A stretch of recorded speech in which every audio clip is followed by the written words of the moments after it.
The Trump administration is now saying that Obamacare is not constitutional. They're supporting a judge who said this. First of all, do you agree with that? Absolutely. Okay. And so from just a purely constitutional perspective, Right. healthcare is not a subject matter that is given to federal Congress Right. to Okay. write the law on. So regardless of the policy considerations, we can debate all day what should be healthcare provision and policy in America, but that is not given to Congress. That's given to the states to decide, and really the individual as well. Because when we look at the separation of powers, everyone always thinks of it horizontally as being between the legislative, executive, and judiciary, Right. but we forget that there's the vertical as well, which is between the federal government, the state government, and the individual. Because what's not reserved to the federal government or to the states, we know through the 9th and 10th Amendment, is reserved to, or the people. Right. And so we, the people, have some vested powers as well. And so healthcare as a subject matter, we have to make sure to confine that within the proper portion of government or the people to be able to decide those things, and that's not given to the federal government. So just from a purely constitutional perspective, I would agree. But the whole idea of Obamacare was fundamentally flawed anyway, if we want to get into the merits of that. So I certainly agree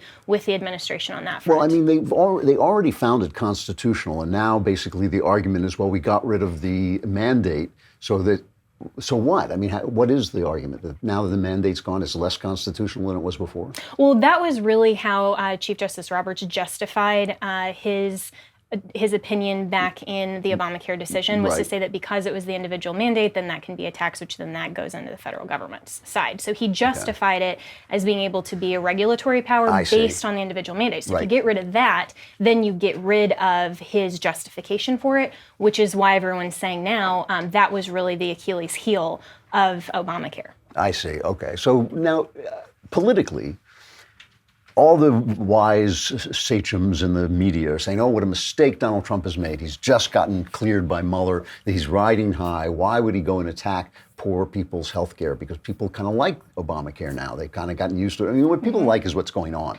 Once it's in place, people always like this free stuff that seems free or is easier to use or whatever.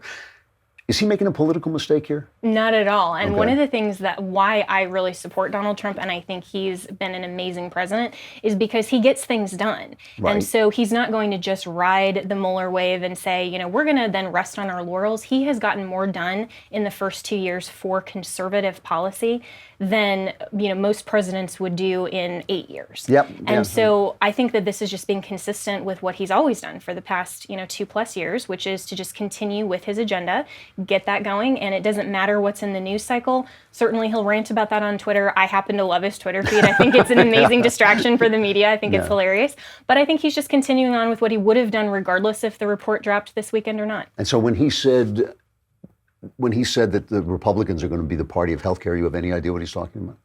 Well, yeah. So hopefully the Republicans will be the party that says we are going to give this decision back to the people, because what people don't realize when they're looking at Obamacare and all this free stuff is that somebody at the end of the day is going to pay for it. Government doesn't have its own resources.